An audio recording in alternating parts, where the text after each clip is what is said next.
दोस्तों, रतनलाल बोल रहा हूं और आप देख रहे हैं अम्बेडकरनामा। पिछले दिनों प्रधानमंत्री जी ने एक वक्तव्य दिया था, मुफ्त की रेवड़ी, और उसके बाद सियासी गलियारों में ये शब्द जो है काफी चर्चा का विषय बना। अरविंद केजरीवाल ने ताबड़तोड़ इसका उत्तर दिया। क्या आम जनता के हित में जन सरोकार के कार्य करना मुफ्त की रेवड़ी है और अरबपतियों को, उद्योगपतियों को लाखों करोड़ माफ कर देना, राइट ऑफ कर देना, वो क्या है? सिर्फ सियासी गलियारे में ये बात होती तो आज इस एपिसोड पर, आज इस मुद्दे पर हम ये बात नहीं करते। लेकिन मामला सुप्रीम कोर्ट पहुंचा है और डीएमके पार्टी ने एक पिटीशन दायर किया है मुफ्त की रेवड़ी पे कि लाखों करोड़ रुपए जिसको दिए गए, राइट ऑफ किए गए, वो आखिर क्या था, क्या है इसके मायने। ये तमाम पहलू पर चर्चा करेंगे। आज बहुत दिनों बाद वरिष्ठ पत्रकार संजीव पांडे साहब अम्बेडकरनामा में मौजूद हैं, उनसे समझने की कोशिश करेंगे और लगातार इस पर सीरीज चलाने के भी मूड में हूं, तो जेपी सिंह साहब से भी बात करने की कोशिश करूंगा। लेकिन इस एपिसोड में संजीव जी से बात करेंगे और समझेंगे इसके मायने। स्वागत है सर अम्बेडकरनामा में। नमस्कार सर। नमस्कार, कैसे हैं आप? बहुत बढ़िया। मुफ्त की रेवड़ी, फ्री बीज जी, अब फ्लोर आपका है, आप बताएं कैसे ये चर्चा कहां से शुरू हुई? देखिए, मुफ्त की रेवड़ी की जब परिभाषा आप तय करेंगे तो ये दो बातें सामने आएंगी। पहली बात तो ये आएगी कि मुफ्त की रेवड़ी में दो चीजें हैं, एक सब्सिडी और एक पूरी तरह से मुफ्त, जो गरीबों के लिए जो योजनाएं हैं मुफ्त। देखिए, मुफ्त की रेवड़ी में जो सरकार की जो भी योजना है वेलफेयर स्टेट के तहत, जो हमारे संविधान में एक वेलफेयर स्टेट की बात की गई है, उसके तहत जो मुफ्त की रेवड़ी का मतलब है कि देश की जो गरीब जनता है उसको या तो आपने सब्सिडी के तौर पे कुछ चीजें उपलब्ध करानी है, और कुछ चीजें जो एकदम ही गरीब जनता है उनको मुफ्त में उपलब्ध करानी है। जैसे मुफ्त की रेवड़ी में कई चीजें आ रही हैं, जैसे मुफ्त का राशन आ रहा है, मुफ्त की बिजली आ रही है, पानी भी आ रहा है। अब उसमें शिक्षा और स्वास्थ्य को भी शामिल किया गया है कि ये भी अब सरकार का दायित्व तो नहीं है, ये सारी चीजें मुफ्त में अवेलेबल नहीं कराया जा सकता है। और समाज के कुछ तबकों पे इसका भार पड़ता है कि कुछ लोग टैक्स देते हैं और बहुत बड़ी जनता जो है मुफ्त में सारी सेवाएं लेती रहती है। ये एक तर्क है। तो मुफ्त की रेवड़ी का जो अब ये न्यू लिबरल जो बेसिकली जो 1990-91 के बाद की जो इकोनॉमिक जो एजेंडा जो आईएमएफ वर्ल्ड बैंक ने इंडिया में भी सेट किया, पूरे साउथ एशियन नेशन में जो सेट किया, उसमें बहुत प्रेशर है कि ये मुफ्त की रेवड़ी और मुफ्त के जो राशन है या मुफ्त के हेल्थ एजुकेशन, फ्री पानी, फ्री बिजली आप बंद करें। और उसके पीछे एक सर्टेन उनके बड़े एजेंडा था कि जो मल्टीनेशनल कॉर्पोरेशंस जो हैं वो अलग अलग सेक्टर में एंट्री कर रहे थे। इलेक्ट्रिसिटी में उनका बहुत बड़ा एंट्री थर्ड वर्ल्ड में हुआ। फिर उसके बाद पानी के सेक्टर में भी बहुत बड़ा एंट्री लैटिन अमेरिका से लेकर अफ्रीका से लेकर भारत और साउथ एशिया के देशों में हुआ कि पानी जो है नेचुरल रिसोर्स, जिसपे जनता का कब्जा है नेचुरल रिसोर्स पे, और जो प्रकृति का है उस पे कब्जा करने के लिए जो पूरा वर्ल्ड वाइड जो गेम प्लान चला, तो उसमें आईएमएफ वर्ल्ड बैंक की तरफ से तमाम देशों पे प्रेशर डाला गया और हमारी सरकार भी इसमें दबाव में आई। और आपने देखा होगा कई सब्सिडी खत्म भी हुई है, जैसे गैस की सब्सिडी अब आपको नहीं मिल रही है। अब करने के लिए तो कहते हैं कि हम अकाउंट में पैसा भेज रहे हैं तो किसी को 2 रुपये आ रहा है, किसी को 5 रुपये आ रहा है। और अभी भी पीछे खबरें आई थी कि जो उज्ज्वला योजना के तहत जो एक सिलेंडर मुफ्त दिया गया, चाहे जो भी दिया गया, बाद में जिनको सिलेंडर मिला है वो उज्ज्वला योजना को उपयोग नहीं कर पा रहे हैं क्योंकि गैस खरीदने के लिए उनके पास पैसा नहीं है। तो ये मुफ्त की रेवड़ी पे एक नया डिबेट तब ज्यादा भारत में शुरू हो गया जब ये फ्री बिजली, फ्री पानी के मसले पे आम आदमी पार्टी ने एक मुहिम छेड़ी। और वो बेसिकली इस मुहिम से उन्होंने कांग्रेस को भी पॉलिटिकली डिफीट दिया और भाजपा को भी दिया, खास करके दिल्ली में। तो उसके बाद ये दोनों पार्टियों में एक बेचैनी तो हुई और उसके कारण देखिए पंजाब में भी ये थोड़ा सा जो मुफ्त और सब्सिडी की जब उन्होंने बात करी तो वहां भी उनको रिजल्ट आया फ्री हेल्थ, फ्री एजुकेशन। तो ये अब पॉलिटिकल पार्टियों के लिए, पॉलिटिकल पार्टियां घोषणा तो करती है कि हम, हर पॉलिटिकल पार्टी घोषणा करती है, लेकिन उनके ऊपर भी एक कॉर्पोरेट प्रेशर होता है कि भैया ये अगर आप करते रहोगे तो हमारा मुनाफा कहाँ जाएगा, हम पैसा कैसे कमाएंगे। उसके लिए वो एक अलग तरह का प्रोपगंडा चलाते हैं। उस प्रोपगंडा में जैसे बोलते हैं जी कि टैक्स पेयर के मनी से लोगों को मुफ्त मिल रहा है। तो ये भी जो प्रोपगंडा होता है उसका अगर आप डीप एनालिसिस करें तो ये बड़ा ही एक फॉल्स प्रोपगंडा है कि 4% लोग टैक्स दे रहे हैं और 50%, 60%, 70% लोगों को आप फ्री में राशन दे रहे हैं, फ्री में बिजली दे रहे हैं, फ्री में पानी दे रहे हैं, फ्री में हेल्थ दे रहे हैं, फ्री में एजुकेशन दे रहे हैं। तो देखिए पहली बात कि फ्री हेल्थ, फ्री एजुकेशन दुनिया के तमाम डेवलप कंट्री में भी पब्लिक को राइट माना गया है और सरकारें एक लेवल तक उनको फ्री में देती है, फ्री हेल्थ, फ्री एजुकेशन।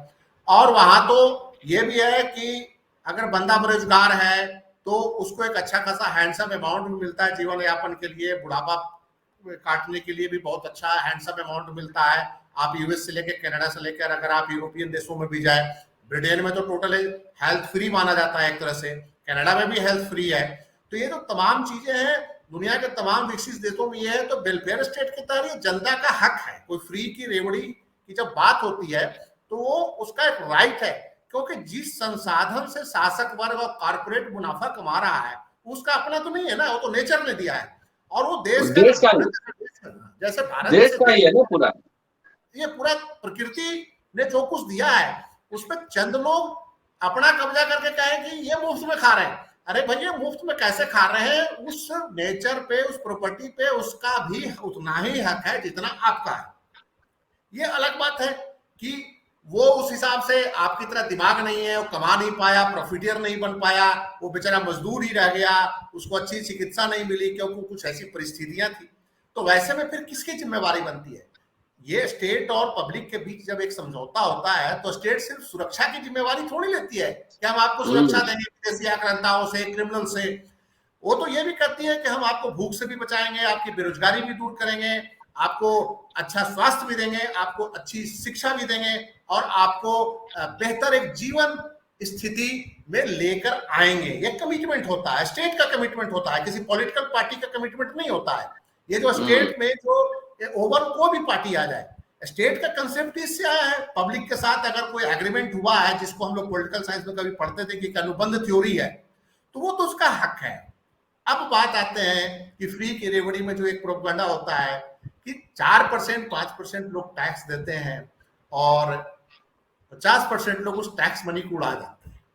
लेकिन सवाल ये है कि एक तो प्रोपगंडा ये फॉल्स है। टैक्स दो तरह के होते हैं, डायरेक्ट और इनडायरेक्ट टैक्स। ठीक है, इनकम टैक्स इस देश के मुल्क के अंदर 5% लोग दे रहे होंगे, लेकिन जो इनडायरेक्ट टैक्सेस हैं उसमें गरीब आदमी भी देता है, एक मजदूर भी देता है, एक दलित भी देता है, एक ओबीसी भी देता है और गरीब अपर कास्ट भी उसमें अपनी भागीदारी निभाता है। और कैसे निभाता है आप सुन लीजिए। अगर आप एक बाजार में बिस्कुट खरीदने का, अभी आपने सुना होगा कि पनीर पे भी टैक्स लग गया, गेहूं पे भी टैक्स लग गया, आटा पे भी टैक्स लग गया।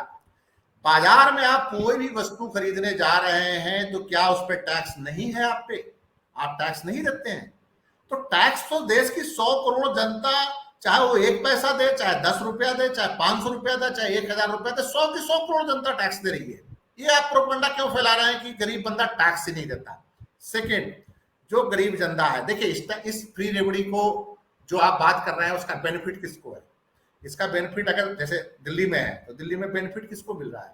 दिल्ली में प्रॉफिट मिल रहा है अरविंद केजरीवाल को तो नहीं मिल रहा है, ना ये कांग्रेस के किसी लीडर को मिल रहा है और ना ये किसी भारतीय जनता पार्टी के चलिए लीडर को नहीं मिल रहा है, मैं मानता हूं। लेकिन वो जो मजदूर दिल्ली में है वो कहीं ना कहीं अपनी सर्विसेज तो दे रहे हैं ना।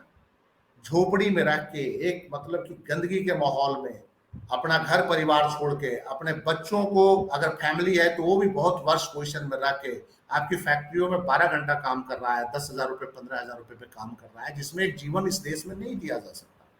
अगर उसको सब्सिडाइज बिजली मिलेगी और अगर उसको सब्सिडाइज पानी मिलेगा तो ये फ्री की रेवड़ी नहीं है। वो 12 घंटा आपको आउटपुट किसी फैक्ट्री में दे रहा है। अगर किसी मेट्रो में अगर वो खड़ा होकर चौकीदारी कर रहा है, आपके यूनिवर्सिटी इंस्टीट्यूशंस में बाहर खड़ा होकर एक चपरासी ठेके पे पानी पिला रहा है, तो क्या उसकी औकात सिर्फ 12,000 रुपए की है? आप उसका शोषण नहीं कर रहे हैं। जिसकी सैलरी मिनिमम 30,000 इस महंगाई में होना चाहिए, उसको अगर आप 10,000 12,000 रुपए 12 घंटा काम करवा रहे हैं, और उसको थोड़ी सी अगर मुफ्त बिजली है, अगर थोड़ा सा पानी मिल जाए, अगर उसको मुफ्त शिक्षा मिल जाए, तो उसको 5-10,000 रुपए की बचत हो रही है। नहीं तो 10,000 रुपए में दिल्ली में रहने के काबिल नहीं रहेगा। तो ये मुफ्त की रेवड़ी कहां हो गई? वो 10,000 रुपए में आपको 50,000 रुपया स्टेट को दे रहा है। देश के डेवलपमेंट में 50,000 रुपया का उसका योगदान है, तो आप उसको मुफ्त की रेवड़ी कैसे कर रहे हैं? कौन से ये जो प्रधानमंत्री जी एक चीज बताएं कि जो मजदूर वर्ग है, क्या उसको जो सैलरी मिल रही है वो जीवन यापन के लिए वो काफी है, जिस ढंग से महंगाई बढ़ रही है? सेकंड, एक मजदूर भी पेट्रोल भरवाता है, एक मजदूर भी डीजल भरवा रहा है, या मजदूर गाड़ी पे सफर कर रहा है, तो जो टैक्सेस लगे उसके कारण बढ़ा हुआ किराया, या उसकी गाड़ी पे जो खर्चा, जो उसके पेट्रोल पे खर्चा आया, क्या 50 रुपए टैक्स में उसकी भागीदारी नहीं है? सिर्फ इनकम टैक्स नहीं भरना ही आप ये थोड़ी कह सकते हैं कि उसके राष्ट्र के विकास में कोई योगदान नहीं है। दूसरा, एक जो फ्री रेवड़ी का जो एक पक्ष है, वो है देश का किसान वर्ग। उनको कहते हैं मुफ्त बिजली दे देते हैं जी। इनको कई स्टेटों को वार्न किया जा रहा है कि आप बिजली कंपनियों की हालत खराब कर रहे हैं। अगर बिजली कंपनियों की इतनी हालत खराब है, तो अदानी अंबानी जैसे लोग बिजली में आ क्यों रहे हैं? छोड़ दें, ये धंधा ही छोड़ दें, ये तो बहुत घाटे का सौदा है। सेकेंड, जिस किसान वर्ग को सब्सिडी दी जा रही है, वो किसान 2,000 रुपए क्विंटल आप उसको खरीद रहे हैं, बाजार में 4,000 रुपए क्विंटल बेच रहे हैं। आप उसके सब्सिडी रेट पे गेहूं तो खरीदने के लिए तैयार है कि सब्सिडाइज रेट पे से 2,000 रुपए क्विंटल गेहूं खरीदेंगे, उसका लागत 3,000 रुपए आ रहा है, और आप उसको फ्री बिजली देने में आपको पसीने छूट रहे हैं। आप उसके गेहूं को 2,000 रुपए क्विंटल घर के स्टोर कर रहे हैं, उसको 4,000 रुपए क्विंटल वर्ल्ड के दुनिया के दूसरे एरिया में एक्सपोर्ट करके 2,000 रुपए प्रॉफिट कमाने के लिए तैयार है। लेकिन वो जो किसान जिसको अपना लागत भी नहीं निकल रहा है, आपके लिए वो पैदा कर रहा है गेहूं। एक किसान के पास अगर 4 एकड़ जमीन है, तो 2 क्विंटल 3 क्विंटल में पूरा परिवार खा लेगा।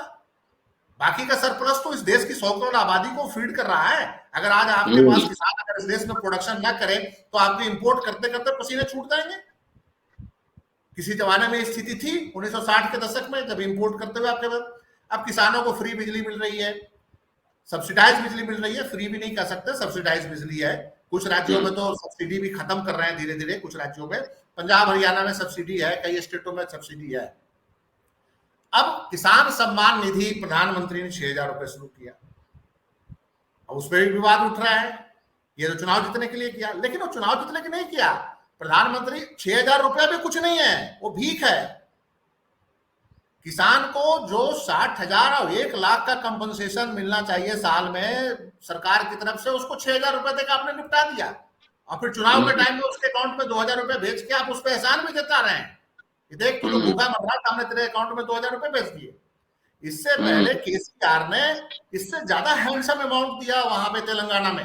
अगर आप देखें तो प्रति एकड़ 8 से 10,000 रुपए उनको मिलता है, और वो लिमिटेशन नहीं है कि 2 एकड़ 2.5 एकड़, चाहे जितनी जमीन है सबको दे देते हैं उतना पैसा। तो मेरा ये मानना है कि जो किसान योगदान 5 लाख रुपए का दे रहा है देश के उसमें भागीदारी में, देश के जनता के लिए 5 लाख रुपया का एक तरह से मोटा मोटी हम एक रकम में बोल रहे हैं, उसको आप 5,000 10,000 की सब्सिडी देते हुए चीख रहे हैं। तो मेरा ये कहना है कि ये जो फ्री की रेवड़ी, फ्री बी, अंग्रेजी में इसको फ्री भी बोल रहे हैं, पता नहीं क्या बोल रहे हैं, मुफ्त की, ये जो है ये आप एहसान नहीं कर रहे हैं। आप उनको 5,000 की बिजली दे रहे हैं, 1,00,000 रुपया का उनसे काम ले रहे हैं। किसी फैक्ट्री के मजदूर जो झुग्गी में रहता है, अगर उसको फ्री बिजली मिल रहा है, तो 10 रुपए के फ्री बिजली रहता है, और 200 रुपए का फ्री काम किसी पूंजीपति के, उद्योगपति के फैक्ट्री में करके आ रहा है। अब मैं दूसरा पक्ष लेता हूं कि फ्री बी की बात आ गई। उसमें संजीव जी, हाँ, इस तरह का स्टेटमेंट जो है, वैसे गरीब मजदूर मजलूम लोगों का अपमान नहीं है एक तरह से? भाई, गरीब मजदूर वो चुनावी भाषणों में सिर्फ आता है, बाकी डिक्शनरी में कहीं नहीं है। अगर गरीब मजदूर इस मुल्क के अगर सरकारों के डिक्शनरी में होते, मैं सिर्फ वर्तमान राजनीतिक दल की बात नहीं कर रहा हूं, ये 1990 के बाद कांग्रेस का जो रवैया रहा प्रो कारपोरेट, और जिस ढंग से उसने गरीबी और मजदूरों के विरुद्ध में जो नरसिम्हा राव से लेके और जो तमाम मनमोहन सिंह की सरकारों ने जो फैसले लिए गरीबों के लिए, तो वो जो है उनका तो आपने हेल्थ छीन लिया, उनका तो एजुकेशन छीन लिया। आप गांव में जाके देखिए, स्कूलें बंद हो रही हैं, सरकारी स्कूल है नहीं। 8 किलोमीटर की दूरी पे अगर कोई स्कूल पे बच्चा जा रहा है, कोई गरीब का बच्चा कैसे पढ़ेगा? वो बस का किराया कहां से देगा? और 2000 रुपए प्राइवेट स्कूल का फीस कहां से देगा पर मंथ? मिनिमम 2000, 1000, 1500 से नीचे कोई भी देश के रिमोट एरिया में प्राइवेट स्कूल में फीस नहीं है। तो आप ये बताइए, सरकारी स्कूल आपने बंद कर दिया, ये संवैधानिक जिम्मेवारी है फ्री एजुकेशन देना आपका? देश आजाद जब हुआ था तो सोचा ब्रिटिशियर्स के राज में ही सारा कुछ था। तो मेरा ये कहना है कि आप जो है, गरीब मजदूर तो इनकी डिक्शनरी में कहीं है नहीं, ना गरीब किसान है ना मजदूर है, कोई नहीं इनकी डिक्शनरी में है। आप बात जरूर करेंगे, हमने गरीबों के लिए कर दिया, गरीबों के लिए वो कर दिया, हमने ये योजना ली, ये योजना आई, तो उस योजना का रिजल्ट कहां आ रहा है? सेकेंड जो सबसे बड़ी बात है कि गरीबों के ऊपर जो सब्सिडी जारी हुई, साल के मान के चलिए कि मैक्सिमम मान के चलिए कि 3 लाख करोड़ 4 लाख करोड़ रुपए आपने सब्सिडी गरीबों को दे दी। उसमें मुफ्त राशन भी कवर हो रहा है, उसमें बिजली भी कवर हो रहा है, उसमें तमाम चीजें कवर हो जाती है। मनमोहन सिंह के कार्यकाल और नरेंद्र मोदी के कार्यकाल में फ्रीबी की बात नहीं कर रहा हूं, जो फ्रीबी में उसकी बात कर रहा हूं जिसमें टैक्स हॉलीडे और टैक्स रिबेट जो बड़े पूंजीपति घरानों को दिए गए इस मुल्क के अंदर। मनमोहन सिंह के 8 साल 9 साल 10 साल के कार्यकाल में 35 लाख करोड़ रुपए का टैक्स रिबेट दिया गया था, 35 लाख करोड़ रुपया। और इस सरकार में तो आप देख ही रहे हैं कि कैसे टैक्स रिबेट दिया जा रहा है। पूंजीपति जो कहते हैं कि हमको ये दे दो छूट, ये सरकार देने के लिए तैयार है, ये दे दो, ये दे दो। कारपोरेट टैक्स में छूट दिया गया। कारपोरेट टैक्स में जब आपने छूट दिया, जब एक तरफ आप कह रहे थे कि देश के खजाने में बहुत संकट है, पैसे नहीं है, हम एक्साइज ड्यूटी नहीं घटा सकते पेट्रोल पे, हम 60 रुपए हम टैक्स लेंगे, 50 रुपए हम टैक्स लेंगे, क्योंकि हम देश को चलाना है, हमको ये खर्चा जो है सड़कों के विकास पे लगाना है।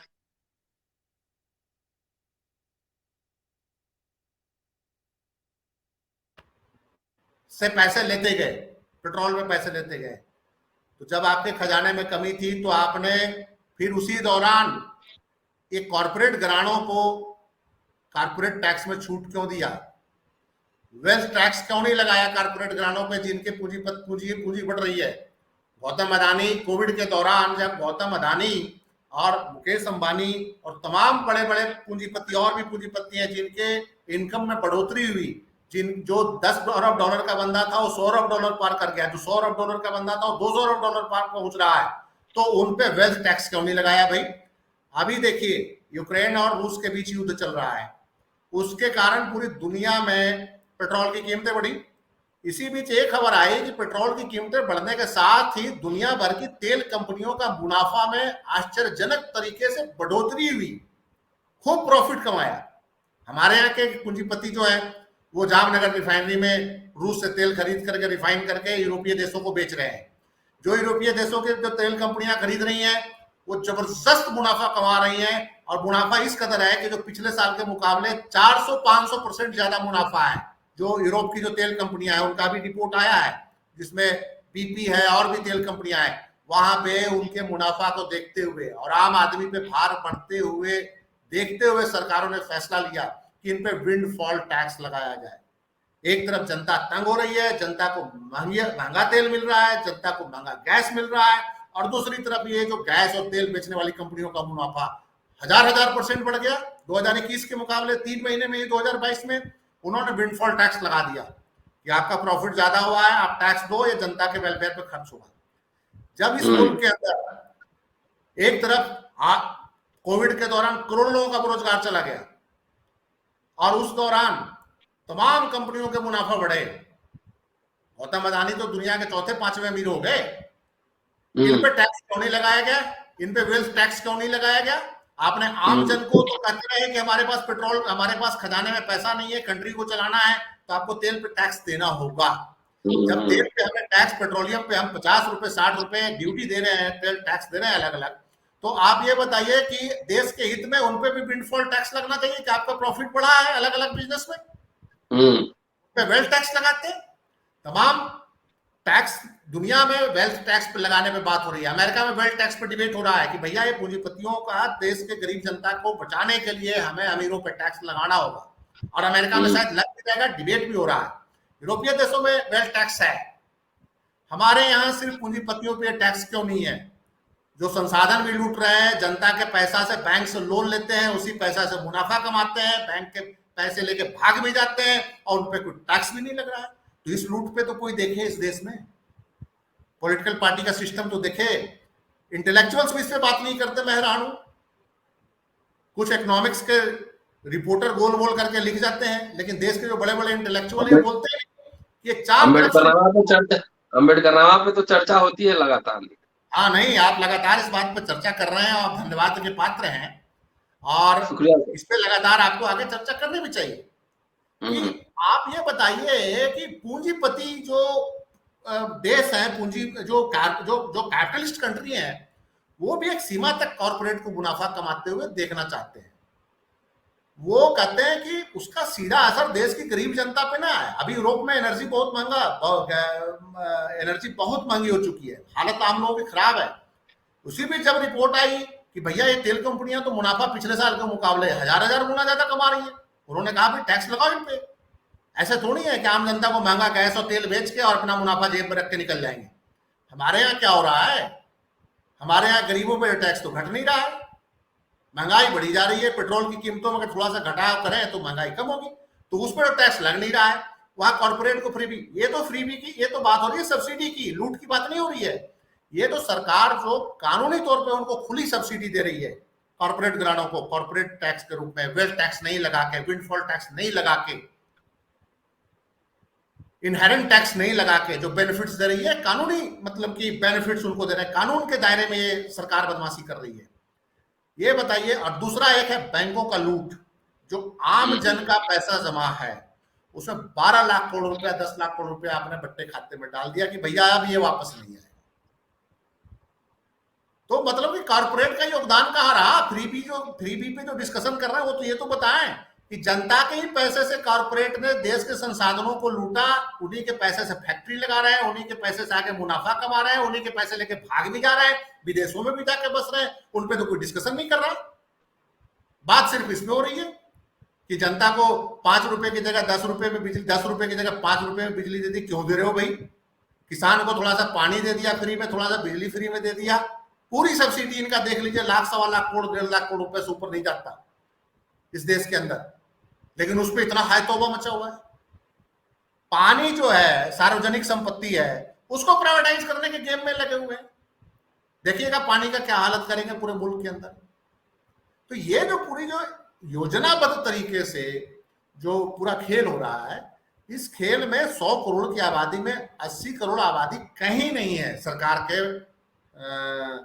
खाते में। ये समस्याओं को हमने कुछ सुलझाना है। घोषणाएं हैं, जैसे आप वो एक मैं सिंपल देता हूं कि दलितों के लिए जितने भी स्कीम्स आए हैं, आप उसका राज्यवार अगर आप समीक्षा कर लीजिएगा तो उनके स्कॉलरशिप के पैसे अगर गए भी होंगे तो आगे बटे नहीं, कोई अफसर खा गया होगा, कोई मंत्री खा गया होगा, कोई वापस आ गया होगा, वो लोगों तक पहुंचते नहीं, और वो जानबूझ के किया जाता है कि ये पहुंचे भी नहीं, ताकि बस मतलब पैसा वापस आ जाए जी, हमारे पास तो अभ्यर्थी ही नहीं आए जी, बेचारे बच्चे धक्के खा रहे हैं। तो ये जो तमाम जो पूरा खेल चल रहा है, इस पूरे खेल को समझने की जरूरत है कि गरीबों का पानी, बिजली, शिक्षा, अब क्या करे गरीब? एक बात बताइए, किसी का 10,000 रुपए की इनकम है, 4,000 रुपए स्कूल के लिए फीस कहां से देगा दिल्ली ऐसे शहर में? ये तो शासक वर्ग को सोचना चाहिए। 4,000 रुपए बिजली का बिल दे देगा, 4,000 रुपए स्कूल का फीस देगा, 2,000 रुपए में तो उसका खाना भी नहीं आएगा। 12 घंटा काम लेना चाहते हैं फैक्ट्री में मजदूरों। देखिए फैक्ट्री कौन है? वही है ना जो दिल्ली की जनता मध्य वर्ग को, कोई रेड़ी लगा रहा है, कोई फड़ी लगा रहा है, कोई फैक्ट्री में काम कर रहा है। इसी तरह की जनता दिल्ली में, तो दिल्ली तो कोई मजबूरी में आता है, कोई ऐसे बहुत खुशी में थोड़ी होता है। गांव से गरीब है, दिल्ली आ गया, 10-15 हजार रुपए कमाना। 15,000 में दिल्ली में कौन रहना चाहता है? स्लम में कौन रखना चाहता है? जिस फ्री रेवड़ी की बात हो रही है और जिनको मिल रहा है, उनसे ये पूंजीपतियों की लूट जो है वो तो उनका नेचुरल नैसर्गिक अधिकार है। नहीं, उनको जो सब्सिडी दिया जाता है और जनता के लिए कुछ काम हो तो वो मुफ्त की रेवड़ी है। अच्छा, ये देखिए आखिरी सवाल संदीप जी।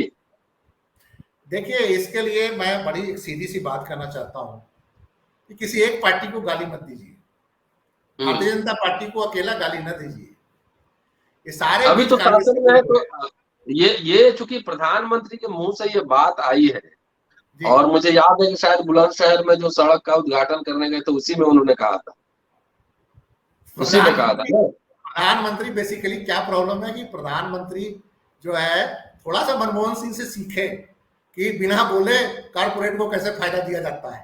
फायदा तो दे ही रहे हैं, फायदा हम्म। तो हमारे प्रधानमंत्री दे ही रहे हैं, अदानी को फायदा तो हो ही रहा है, साथ में बिठाने की क्या जरूरत है। मनमोहन सिंह बिना बिठाए फायदा दे देते थे लोगों को, कारपोरेट घरानों को। तो मेरा ये कहना है कि ये जो तमाम नहीं, हमारे उसमें राजनीतिक, उसमें उसमें जो है, लेकिन मनमोहन सिंह के जमाने में मैं समर्थक कोई अब पार्टी का आदमी नहीं हूँ किसी भी, लेकिन उस जमाने में पब्लिक वेलफेयर वेलफेयर के लिए कई स्कीम भी आई थी। ये समझ थी कि उद्योगपतियों को देना, मनरेगा आया, फूड सिक्योरिटी आया, ये तमाम ये कानून आया, लेकिन ये तो कह रहे हैं मुफ्त की रेवड़ी कह रहे हैं। तो देखिए अंतर तो है ना फंडामेंटल। मनमोहन सिंह के गवर्नमेंट में जितने भी आप स्कीम देख रहे हैं उसके कई कारण थे। एक तो 2000 वाजपेयी की जब सरकार गई तो मनमोहन सिंह ने एक कॉलिशन गवर्नमेंट बनाया था और हम्म। उसमें लेफ्ट बहुत प्रभावी थे। लेफ्ट। अगर मनमोहन सिंह अकेले नरेंद्र मोदी की तरह होते तो आप भूल जाइए कि आपको ये सारी चीजें मिल जाती। कहीं ना कहीं कांग्रेस के अंदर भी एक लेफ्ट ग्रुप था, मजबूत ग्रुप था। हम्म। हालांकि उस ग्रुप को बाद में कीमतें भी चुकानी पड़ी, जैसे एक दो मंत्रियों को पद भी गंवाना पड़ा भारी प्रेशर में, मनमोहन सिंह ने उनको हटाया। मणिशंकर अय्यर उसके उदाहरण है, मणिशंकर अय्यर उसके उदाहरण है। तो नटवर सिंह भी गए, बाहर हो गए। तो देखिए, कांग्रेस में एक ऐसा तबका था जिसको जमीनी हकीकत की जानकारी थी, वो ऐसे स्कीम्स लेके आ रहा था, और सिविल सोसाइटी के लोग भी थे जो उनको एडवाइस कर रहे थे, जिसमें राइट टू फूड आया, राइट टू एजुकेशन आया। लेकिन ये तमाम चीजें जब पारित होने के बाद राइट टू इंफॉर्मेशन भी आया, अच्छे काम हुए, लेकिन वो तमाम चीजें जमीन पे लागू करने में या क्या स्थिति रही, उसकी भी एक समीक्षा बहुत जरूरी है। राइट टू एजुकेशन का आप हालत देख लीजिए, कांग्रेस शासित राज्यों में भी देख लीजिए। तो ये जो है मनमोहन सिंह के टाइम में जो एक लॉबी थी, जो लेफ्ट थी या और भी तमाम तरह के लोग थे, उनका एक प्रेशर ग्रुप था। इस सरकार में तो कोई प्रेशर ग्रुप वो है ही नहीं। वो तो जो है बस वो जो चाहेंगे, पूंजीपति और बड़े घराने चाहेंगे वो होगा। संजीव जी, आखिर ये रेसिस्टेंस आम आदमी पार्टी पॉलिटिकली दे रही थी यहाँ पर, लेकिन और किसी पार्टी ने रेसिस्ट नहीं किया। डीएम की इस मामले को सुप्रीम कोर्ट लेकर गई है, क्या है पिटीशन में, क्या उन्होंने उल्लेख किया है? सुनवाई सुप्रीम कोर्ट में है। देखिए, जो डीएमके को हम एंटी कॉर्पोरेट पार्टी तो कह नहीं सकते। पहली बात, ठीक तमिलनाडु है। बढ़िया इंडस्ट्रियलाइज स्टेट्स है और वहां पे इंडस्ट्री है, लेकिन जो दक्षिण के राज्य हैं वहां के जो नेता हैं उनकी समझ है उत्तर के राज्यों के नेताओं से ज्यादा और बहुत अच्छी है। हम्म। जैसे तमिलनाडु के जो वित्त मंत्री हैं, आप उनके लगातार कुछ भाषणों को देखिए, बाहर से पढ़ के आने के बावजूद, या शायद वो बाहर में लंबे समय तक रहे भी हैं, भारतीय परिस्थितियों की समझ उनके पास है, देश के फेडरल स्ट्रक्चर की समझ उनके पास है। और जिस ढंग से कुछ मुद्दों पे, जीएसटी पे मीटिंगों में भी वो बातें रखी, तो एक तो सबसे बड़ी बात है कि दक्षिण के राज्यों में खास करके तमिलनाडु हो गया, उनके नेताओं की समझ कुछ अच्छी है। और तो दूसरा, दक्षिण की जो राजनीति, तो खासकर तमिलनाडु की राजनीति जो है वो प्रो पुअर बहुत लंबे समय से रही है और एंटी नॉर्थ भी रही है। तो उनकी जो हम्म। समझ है वो हमारे जो उत्तर भारतीय जो क्षेत्रीय दल है ये भी कर सकते थे, ये मुलायम सिंह भी कर सकते थे, मुलायम सिंह के जो बेटा है ये भी कर सकते थे। ये अपने क्या कहा जाता है, हमारे जो बिहार वाले जो लोग हैं वो भी कर सकते थे, वेस्ट बंगाल वाले भी मिनिस्टर, चीफ मिनिस्टर कर सकती थी। लेकिन ये या तो कॉर्पोरेट के बहुत ज्यादा दबाव में है और इनकी समझ भी उतनी नहीं है। इनके नेताओं का जो मानसिक स्तर है वो दक्षिण के नेताओं से कमजोर है, और स्टालिन ने इसमें निश्चित रूप से बाजी मारी है, और स्टालिन का कद बढ़ा है, काफी ज्यादा बढ़ा है। आप कह सकते हैं कि वो अगर 2 4 5 साल अगर इसी ढंग से राजनीति करते रहे तो दिल्ली में उनकी भूमिका लगभग वही होगी जो किसी जमाने में करुणानिधि की भूमिका थी। अभी 2 4 साल पहले तक स्टालिन तो हम लोगों को नजर नहीं आते थे, लेकिन एकाएक इसमें इसमें इसमें जो है ये जो इन्होंने लीड लिया है, देखिए लीड केसीआर भी ले रहे हैं। अगर आप बात करेंगे सेंटर स्टेट रिलेशन, फेडरलिज्म, किसानों का वेलफेयर और बिजली सब्सिडी, तमाम मुद्दों पे केसीआर का भी एक स्टैंड क्लियर सामने आ रहा है। लेकिन स्टालिन ने इस पे लीड ये ली कि वो सुप्रीम कोर्ट में सीधा ही आ गए और कॉर्पोरेट पे सीधा अटैक किया। हालांकि उनके कॉर्पोरेट से संबंध अच्छे हैं, लेकिन कॉर्पोरेट पे सीधा अटैक करना बहुत बड़ी बात है। मुझे लगता है कि अरविंद केजरीवाल भी इसी लाइन पे है नॉर्थ में। मुझे लगता है कि अरविंद केजरीवाल और स्टालिन की कुछ आपस में वो भी है, तालमेल या लाइन और लेंथ ठीक है, क्योंकि पीछे उनके स्कूल को भी स्टालिन देखने आए थे। तो मेरा ये समझना है कि ये कुछ अगर क्षेत्रीय दलों के नेताओं के बात समझ में, ये काम उद्धव ठाकरे भी कर सकते थे। उद्धव ठाकरे के समझ में तो ये बात आई, तमाम रीजनल पार्टियां इनकी समझ में तो बातें आई नहीं रही। इवन ये काम कांग्रेस नहीं कर पा रही है। मैं हैरान हूं, कांग्रेस की इंदिरा गांधी ने गरीबी हटाओ का नारा दिया और पूरा कांग्रेस की लिगेसी है इस पे, प्रो पुअर, लेकिन कांग्रेस भी इस बात पे अभी तक क्लियर स्टैंड नहीं ले पा रही है। ये काम तो कांग्रेस को सुप्रीम कोर्ट में सबसे पहले आना चाहिए था। हालांकि आज कपिल सिब्बल बहस कर रहे हैं सुप्रीम कोर्ट में इस मसले पे। कपिल सिब्बल पता नहीं किसके वकील थे, मुझे आइडिया नहीं, कानूनी तौर पे मैं थोड़ा कमजोर हूं, लेकिन मैंने खबर में देखा है कपिल सिब्बल इस पे बहस कर रहे थे। तो मेरा यह मानना है कि अभी भी जो राजनीतिक रूप से जो देश में मानसिक खोखलापन जो राजनीतिक दलों में आ गया है, उनके नेताओं में आ गया है, उसमें कुछ लीडर ऐसे हैं जो प्रो पुअर, प्रो पब्लिक बात कर रहे हैं। आगे वो कितना स्टैंड लेंगे मुझे नहीं पता, लेकिन वर्तमान में वो कर रहे हैं। और इसमें स्टालिन एक बड़े नेता है, इसमें मार्क्सिस्टों को भी आना चाहिए था। मैं भी हैरान हूं कि केरल वाले सीपीएम वाले इसमें आगे नहीं आए। वो जैसे केरल की गवर्नमेंट भी इसमें आ सकती थी, वो नहीं आई। तो मैं थोड़ा सा इस मामले में स्टालिन को अभी वो देता हूं कि उन्होंने क्रेडिट लेके वो गए हैं इस पे। और मैं समझता हूं कि डिबेट अभी चलेगा, क्योंकि मामला सुप्रीम कोर्ट में चला गया है, तो ऑटोमेटिक है कि इनकी बात भी सुनी जाएगी, और जब बात सुनी जाएगी तो बहस आगे बढ़ेगी। देखिए, पुअर फ्री के नाम पे आप एक चीज तो डिबेट में आ गया ना कि बैंकों के पैसे का लूट हो रहा है, कॉर्पोरेट टैक्स में छूट दी जा रही है, उन पे वेल्थ टैक्स नहीं लगाया जा रहा है, उन पे विंडफॉल टैक्स नहीं लगाया जा रहा है। मतलब कॉर्पोरेट मलाई खा रहे हैं सरकार की तरफ से, और गरीब को बेचारा मलाई तो क्या मिलना, बासी रोटी जो मिल रही है उस पे प्रधानमंत्री से लेके तमाम जो बड़े लोग हैं उनको आपत्ति हो रही है। कह रहे ये बासी रोटी कैसे खा रहा है, इसको भूखे मरने दो। ये स्थिति है। जी जी जी, ठीक है संजीव जी, सुप्रीम कोर्ट का ऑर्डर आने दीजिए। इस चर्चा को अम्बेडकर नामा पर लगातार बढ़ाया जाएगा। इस पर लगातार आपसे, जेपी सिंह साहब से और कुछ साथियों से इस पर लगातार हम बातचीत करते रहेंगे। शुक्रिया संजीव जी। और दोस्तों, ये संजीव पांडे साहब हैं और सीनियर जर्नलिस्ट हैं, बहुत ही पैनी नजर रखते हैं इस तरह के मुद्दों पर। पूरा वीडियो सुनिए, शेयर, सब्सक्राइब करते रहिएगा। शुक्रिया, जल्दी मिलते हैं आपसे अगले एपिसोड में। शुक्रिया सर, थैंक यू। नमस्कार सर।